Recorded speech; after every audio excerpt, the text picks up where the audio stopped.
Bienvenido a Fronteras sin Filtros, donde desentrañamos los secretos ocultos tras las operaciones más audaces.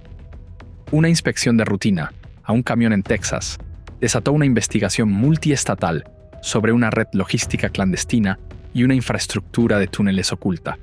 En una carretera a las afueras de San Antonio, un camión refrigerado fue detenido para un control rutinario. Bajo los productos agrícolas, los investigadores hallaron 100 kilogramos de metanfetamina. En cuestión de horas, el foco se expandió más allá de un solo conductor y un cargamento, hacia la empresa de logística detrás de la documentación. A medida que la evidencia se acumulaba, surgió una pregunta crucial. ¿Era este un envío aislado o parte de un corredor diseñado para mover narcóticos a gran escala? Quédate con nosotros para descubrir cómo una red clandestina, camuflada bajo la fachada de una empresa de logística de élite, operó por años a plena vista, revelando una verdad que va mucho más allá de un simple cargamento. Lo que ocurrió en un puesto de control podría explicar cómo una cadena de suministro de confianza puede ser utilizada en contra del público sin señales de advertencia evidentes. A las 2:17 de la tarde, en una carretera a las afueras de San Antonio, Texas, agentes que operaban un puesto de control de tráfico de alto riesgo indicaron a un gran camión frigorífico que se detuviera para una inspección comercial estándar. A primera vista, nada parecía fuera de lugar. El remolque estaba limpio, la unidad de refrigeración sonaba constante y el conductor se mantuvo tranquilo mientras entregaba una licencia de conducir comercial válida y un manifiesto de carga. La documentación detallaba 25 toneladas métricas de productos frescos, tomates y lechugas, con destino a un centro de distribución en el Medio Oeste. El viaje era familiar. El conductor había hecho esta ruta docenas de veces. Según los números, la carga era perfecta. El remolque se mantenía a aproximadamente 1 grado Celsius, justo donde debía estar. El camión pertenecía a Atlas National Logistics, una empresa de transporte reconocida a nivel nacional, clasificada entre el 2% superior de las compañías de logística del país. Estaba certificada por el Departamento de Transporte de los Estados Unidos y mantenía decenas de miles de contratos con los principales minoristas de todo el país. Sobre el papel, era un nombre que solía pasar por los puestos de control con una fricción mínima, pero el siguiente paso no dependía del papel, o quien después de que los documentos fueron aprobados, el protocolo estándar exigía una inspección secundaria. Un guía trajo un perro detector que recorrió la longitud del remolque. Lento y metódico, el perro rastreó las costuras y uniones que los ojos humanos rara vez cuestionan. Cerca del eje trasero, el perro se detuvo. Luego se sentó y se negó a moverse.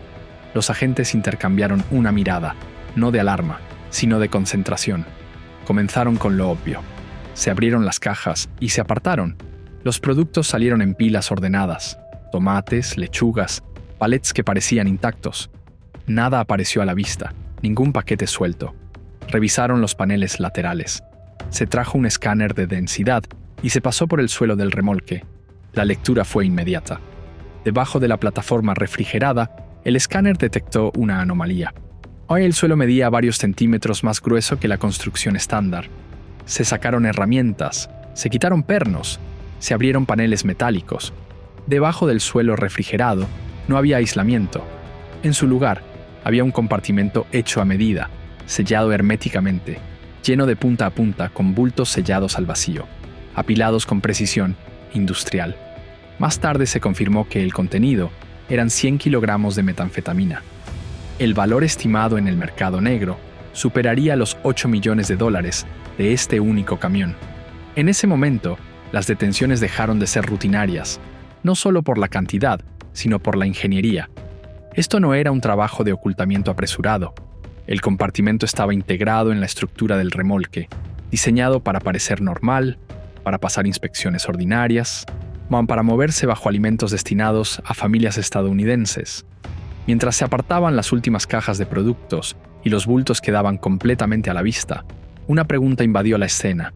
Si un camión como este podía circular a plena vista, ¿cuántos más se movían en ese mismo instante, con la misma documentación y por las mismas rutas familiares? 30 minutos después de la incautación, el conductor estaba sentado en una pequeña sala de interrogatorios, con un vaso de papel de agua temblando en su mano. No discutió, No exigió un abogado frente a la cámara. Repetía la misma frase, casi como si al decirlo pudiera hacerlo realidad. Yo entrego lechuga. Los agentes colocaron fotos sobre la mesa. El suelo del remolque levantado, el panel metálico abierto, los bultos sellados apilados en filas apretadas. El conductor miró las imágenes y luego bajó la vista. «Yo no toco la carga», afirmó. En casos como este, los investigadores actúan rápidamente porque la primera suposición suele ser la correcta. Un conductor acepta transportar contrabando, toma una ruta, cobra un pago y espera que la documentación sea suficiente para pasar. Esa suposición era el camino más fácil. Pero los hechos no colaboraron. Había conducido para Atlas National Logistics durante 6 años, registrando más de 997,000 kilómetros sin un solo accidente. Había pasado todas las pruebas de drogas y todas las inspecciones que la empresa requería. Había realizado la misma ruta de productos docenas de veces, el tipo de trayecto que se vuelve automático. Los agentes federales cotejaron sus datos de ruta con los registros de envío. Las paradas eran rutinarias. Los recibos de combustible coincidían con la distancia. Los descansos se ajustaban a los límites legales de conducción y los tiempos de entrega coincidían con los registros de despacho. No había patrones de desvío, pausas inusuales, un segundo teléfono o señales de una operación secundaria oculta dentro del horario. Esto planteó un problema diferente. Si mentía, la historia era familiar. Un contrabandista atrapado, una carga incautada, cargos presentados. Pero si decía la verdad, entonces el camión mismo era el contrabandista. Los investigadores volvieron al diseño del remolque y a las lecturas del escáner. El compartimento oculto se encontraba debajo de la plataforma refrigerada, sellado detrás de paneles atornillados. Para acceder a él, alguien tendría que retirar palets de carga específicos en una secuencia exacta. No los palets más cercanos a la puerta, ni los que se descargan primero en una entrega normal, sino un orden preciso que solo alguien entrenado en el compartimento conocería. Un conductor de reparto nunca sería instruido en esa secuencia. Nunca se arriesgaría a experimentar con ella durante un transporte legal de productos y nunca tendría una razón para hacerlo. Incluso el perfil de peso había sido diseñado para parecer ordinario. El conjunto del suelo estaba montado sobre soportes hidráulicos calibrados para distribuir la carga sin activar los sensores de peso estándar. El remolque podía transportar masa extra y aún así parecer equilibrado, pudiendo pasar el tipo de puesto de control que mide la conformidad en segundos. Esto significaba que el compartimento no fue construido para engañar a un solo agente en una tarde, sino para eludir el sistema repetidamente. Los agentes siguieron esa lógica hasta su conclusión. Si un remolque había sido diseñado con tanta pulcritud, no era un caso aislado.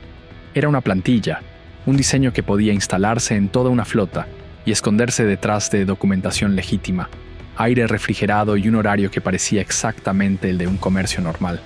El conductor fue reclasificado de sospechoso a testigo. Las preguntas se alejaron de él y se dirigieron hacia la empresa. ¿Quién cargó los palets? ¿Quién selló el remolque? ¿Quién se encargó del mantenimiento? ¿Quién decidió la ruta? Sus respuestas seguían apuntando al mismo lugar. Despacho de Atlas, carga de Atlas, mantenimiento de Atlas. Él llegaba cuando se le decía, se iba cuando se le decía, firmaba cuando se le decía. Él simplemente conducía. En ese momento, la amenaza se expandió de nuevo. Los conductores limpios no eran una debilidad en esta operación, eran el escudo. Conductores de mediana edad con largas trayectorias y expedientes impecables eran exactamente el tipo de personas en las que los sistemas de supervisión confiaban sin dudar. Y si Atlas podía ocultar narcóticos de sus propios sistemas, la pregunta urgente ya no era lo que este hombre sabía, sino cuántos otros camiones de Atlas se movían en ese mismo instante, transportando carga oculta bajo alimentos destinados a familias estadounidenses. Al caer la noche, el foco ya no era el remolque en la carretera, sino el nombre impreso en el manifiesto: Atlas National Logistics. En la superficie, Atlas no parecía una operación criminal. No era una empresa fantasma, era una empresa real que había operado durante 15 años. Empleaba a 500 conductores, gestionaba un enorme patio de estacionamiento y mantenimiento en Texas, y tenía contratos legítimos para transportar productos frescos para Walmart, Costco y Kroger. Su historial de cumplimiento era tan sólido que la mayoría de los inspectores la trataban como un expediente rutinario. Esa legitimidad no era un detalle, era el fundamento de todo. Las unidades de inteligencia de la DEA comenzaron a mapear la empresa de adentro hacia afuera. Registros de despacho, programas de mantenimiento, números de serie de remolques, declaraciones de seguros, pagos a proveedores. La primera pregunta fue contundente. ¿Había un cartel infiltrado en la empresa? La respuesta fue peor. Atlas no había sido infiltrada, era propiedad de un cartel. Una vez que esa suposición cambió, el resto de la estructura se hizo visible. Los investigadores descubrieron que la flota estaba construida en capas.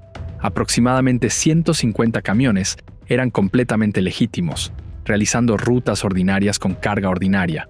Estos construían la imagen pública, la puntuación de cumplimiento y generaban las facturas que hacían que Atlas pareciera un pilar de la industria. Los 100 camiones restantes eran diferentes internamente. Eran tratados como unidades prioritarias. Sus horarios parecían normales sobre el papel, pero sus remolques pasaban por una ruta de mantenimiento separada. Esos vehículos eran enviados a un taller propiedad del cartel para su modificación.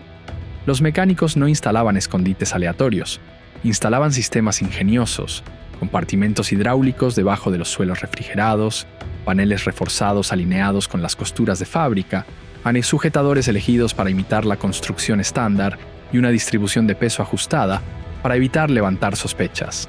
El resultado era un remolque que podía transportar narcóticos, mientras el conductor entregaba productos como cualquier otro día. Ese era el modelo de negocio, una empresa legal como máscara móvil, una segunda flota dentro de la primera y una fuerza laboral de conductores limpios, actuando como camuflaje protector. Luego, la incautación en la carretera apuntó a algo más grande que la flota. A medida que los analistas profundizaban, comenzaron a ver señales de protección que no encajaban con el viejo estilo de corrupción. Más de 20 altos funcionarios relacionados con la supervisión del tráfico, la planificación urbana y la regulación logística habían intervenido directa o indirectamente para ayudar a la empresa. Y no había sobornos obvios escritos ni sobres con dinero en efectivo. Era más sutil, llamadas telefónicas, presentaciones, presión aplicada en los lugares correctos, puertas que se abrían cuando debían permanecer cerradas, quejas que desaparecían antes de llegar a un regulador. Esto no era corrupción en el sentido antiguo, era protección. Esa protección se centró en un complejo de almacenes, vinculado a las operaciones de Atlas, cerca de Corpus Christi. Exteriormente, estaba registrado como un sitio secundario de almacenamiento en frío, cerca del puerto, activo durante 7 años. Nada en él parecía inusual a la luz del día. Lo que importaba estaba bajo tierra. Los investigadores descubrieron evidencia de un corredor subterráneo reforzado, un túnel construido específicamente que se extendía más de 422 metros, donde desde el almacén hacia un punto de acceso costero no registrado. No era un drenaje ni una infraestructura de tormentas. Fue construido lo suficientemente grande como para mover carga paletizada a velocidad industrial. Los analistas estimaron que entre 30 y 40 toneladas métricas de narcóticos podrían pasar por ese corredor cada año sin aparecer nunca en los puertos públicos. Y eso redefinió la detención en San Antonio. La incautación no era el centro de la operación, era la puerta principal. El túnel era la sala de máquinas y la flota era la capa de distribución. Juntos formaban una puerta de entrada de contrabando permanente, enterrada bajo suelo estadounidense, protegida por el silencio, la burocracia y el tiempo. Para cuando los agentes terminaron de mapear la estructura, una conclusión era inevitable. Derribar un solo camión nunca detendría el flujo. Mientras el túnel alimentara la flota alimentaría las ciudades. Así, el plan pasó de la incautación al desmantelamiento total. Más de 400 agentes federales fueron movilizados sin previo aviso público. Unidades del FBI, la DEA y el DHS se desplegaron discretamente en 2 ubicaciones críticas, Corpus Christi y San Antonio, mientras equipos adicionales se posicionaban a lo largo de corredores interestatales mucho más allá de Texas. El túnel alimentaba la flota, y la flota alimentaba las ciudades. Exactamente a las 4 de la mañana se dio la señal. En todo Estados Unidos, las carreteras aún estaban oscuras. Las autopistas interestatales atravesaban Texas, Arizona, Illinois, Georgia, Nueva York y otros 9 estados. En vehículos indistintivos se movieron a sus posiciones sin sirenas. Las salidas de las autopistas fueron selladas antes de que la mayoría de los conductores despertaran. Las estaciones de pesaje, que normalmente dormían hasta el amanecer, cobraron vida con fuerzas de tarea armadas. La primera detención duró menos de 90 segundos. Un camión refrigerado que se dirigía al oeste creyó que se enfrentaba a una inspección rutinaria. El conductor bajó con una taza de café aún caliente en la mano. Para cuando el remolque se detuvo por completo, ya estaba esposado. Debajo de las cajas de aguacates, los agentes descubrieron 62 kilogramos de metanfetamina, sellados al vacío y numerados como inventario. Luego el patrón se repitió. Otra carga de productos, otro compartimento debajo de un suelo refrigerado, otra pila de bultos sellados colocados con la misma precisión industrial. No eran escondites aislados, eran envíos estandarizados. A las 4:18 a.m, 27 camiones habían sido detenidos. A las 4:41 de la mañana y para las 5 de la mañana, el Comando Federal confirmó incautaciones simultáneas en 2 estados. Pero las autopistas eran solo la mitad del campo de batalla. En San Antonio, equipos tácticos irrumpieron en la sede de fachada de cristal que había pasado inspecciones durante 15 años consecutivos. Las puertas se hicieron añicos, los agentes inundaron los pasillos, se retiraron los servidores de sus bastidores mientras aún estaban calientes. Ejecutivos que el día anterior habían usado trajes a medida fueron obligados a tumbarse boca abajo en suelos pulidos, mientras los técnicos de pruebas etiquetaban los dispositivos con cinta amarilla. Al mismo tiempo, otro equipo se dirigió al sur, hacia Corpus Christi. Los faros cortaron la oscuridad alrededor de un almacén que nunca debió ser descubierto. Cuando los agentes atravesaron el hormigón reforzado, llegaron al túnel, sellado demasiado tarde. Dentro había carretillas elevadoras abandonadas y palets semi-envueltos sobre plataformas, como si el turno hubiera sido interrumpido a mitad de la operación. Solo en una plataforma, los investigadores contaron 1,3 toneladas métricas de narcóticos apilados y listos para el transporte terrestre antes del amanecer. Esto no fue un caos. En las primeras 2 horas, los agentes incautaron más de 8,1 toneladas métricas de drogas, congelaron $112 millones en cuentas y arrestaron a más de 180 sospechosos. Las redes de comunicación del cartel colapsaron a medida que los teléfonos se apagaban y los sistemas encriptados se congelaban a mitad de la transferencia. Al mediodía, los totales confirmados eran asombrosos: 52 toneladas métricas de metanfetamina, 1.7 millones de píldoras, con un valor en el mercado negro que superaba los $2.000 millones. La operación tardó 18 meses en planificarse y 6 horas en ejecutarse. A medida que el sol salía, los camiones se alineaban bajo la Guardia Federal. Se arrancaron los logotipos. Los conductores se quedaron en el arcén, algunos conscientes, muchos no, dándose cuenta de que la empresa en la que confiaban estaba vinculada a un imperio criminal. Esto no fue una redada, fue un desmantelamiento total. Cuando las carreteras quedaron en silencio y el último camión fue puesto bajo Guardia Federal, el caso no terminó, sino que cambió de forma. Dentro de la sede de San Antonio, los técnicos sacaron los discos duros uno por uno, etiquetando cada uno con cinta de pruebas. Lo que yacía dentro de esas máquinas determinaría si esta operación sería recordada como una incautación o como una exposición. En las primeras 24 horas, los investigadores extrajeron más de 96 terabytes de datos internos, correos electrónicos, registros de mantenimiento, declaraciones de seguros, algoritmos de rutas. A primera vista, parecía la documentación de cualquier empresa de logística exitosa: auditorías limpias, métricas de entrega a tiempo, premios de seguridad. Luego surgieron patrones. Los analistas identificaron 1.137 envíos, y distribuidos a lo largo de 7 años, que seguían una lógica de rutas que no tenía sentido económico. Los camiones tomaban caminos más largos, los costos de combustible eran más altos y los tiempos de entrega eran deliberadamente ineficientes. Sobre el papel, esas rutas perdían dinero. En realidad lo generaban. Reconstruyendo facturas y reclamaciones de seguros, los agentes descubrieron cómo se cubrían discretamente las pérdidas. Reparaciones de refrigeración infladas, contratos de mantenimiento fantasmas, honorarios de consultoría, pagados a empresas que existían solo como buzones de correo. Cada transacción era pequeña, a menudo por debajo de los $48,000, cuidadosamente mantenida por debajo de los umbrales de informes automáticos. Individualmente, los pagos parecían inofensivos. Juntos, formaban un río. Durante 7 años, ese río movió más de $620 millones, blanqueados a través de la propia burocracia de cumplimiento de Estados Unidos. Luego vinieron los números VIN. Un analista senior proyectó una pantalla y la sala quedó en silencio.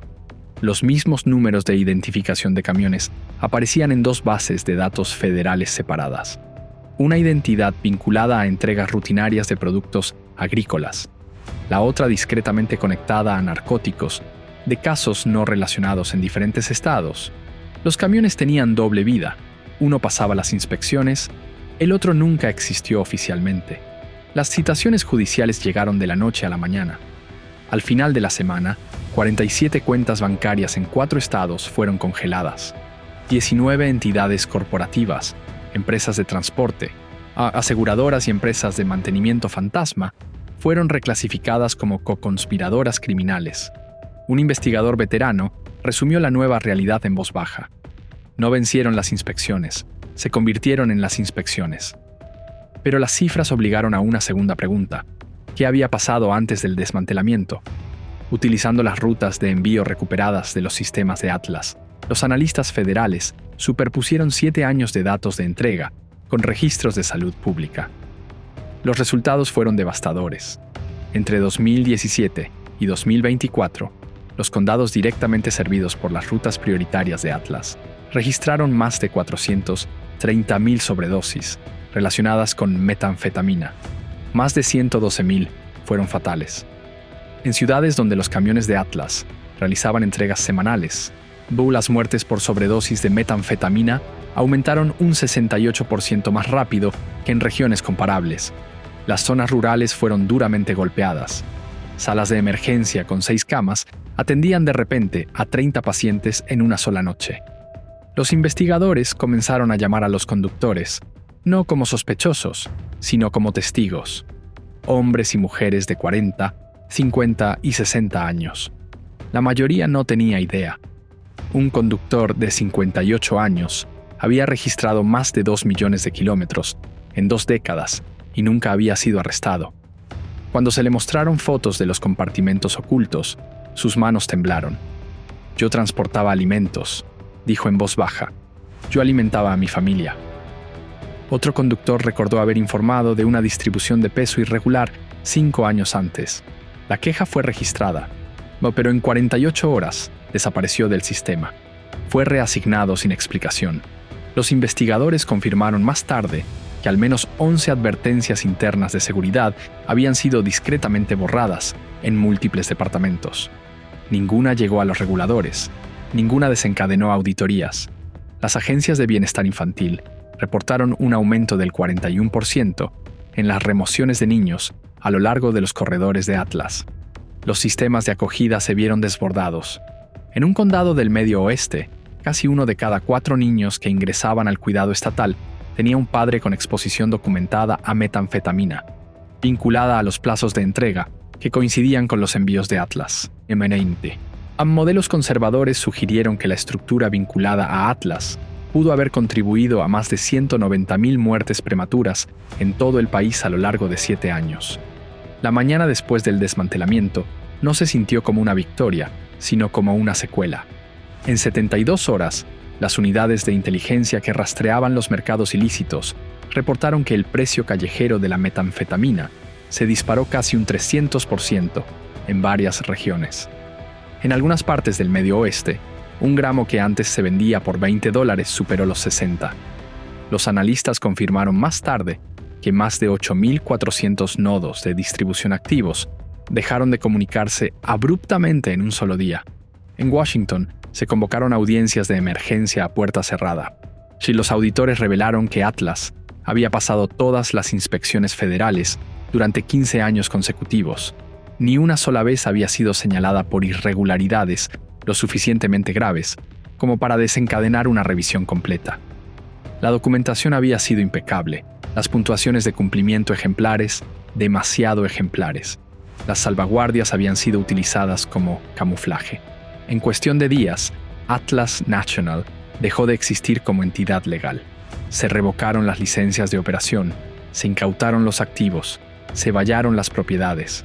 Más de 500 conductores quedaron repentinamente desempleados, muchos enterándose por las noticias de que sus medios de vida habían estado ligados a un imperio criminal. Se ofrecieron servicios de asesoramiento.